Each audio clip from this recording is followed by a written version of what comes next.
Tonight, a CDC panel now saying there's a likely association between a rare heart condition and vaccinated young adults. More than 1,200 cases of myocarditis and pericarditis are being investigated, about 500 of them in people under 30 who received the Pfizer or Moderna vaccine. The condition primarily coming after the second dose, seen mostly in young men. For both vaccines, the CDC reports fewer than 13 heart inflammation cases per million doses.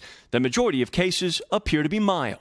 It's an extremely rare side effect, and likely that the level of myocarditis from the vaccine is far lower than the level of myocarditis if you get COVID-19. So the bottom line is that the benefits of vaccination far outweigh the risk.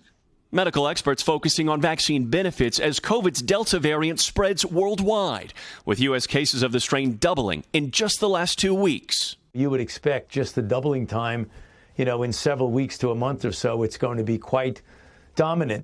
Delta's rise comes as vaccination rates plateau, with many states lagging when it comes to doses administered per capita. In Mesa County, Colorado, officials report 88% of those hospitalized for COVID had no vaccination record. Out of our probably last 100 admissions that we've had, I think only 2 were vaccinated for COVID. Meanwhile, in Texas, a mandatory vaccine policy led to more than 150 nurses and staff either resigning or being terminated at Houston Methodist.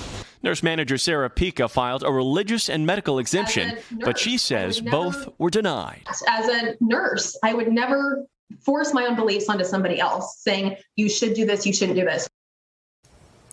Morgan, is the hospital saying anything about those terminations?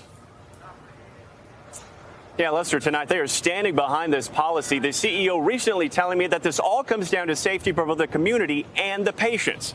Adding more than 24,000 employees had no problem following the policy and getting vaccinated. Thanks for watching our YouTube channel. Follow today's top stories and breaking news by downloading the NBC News app.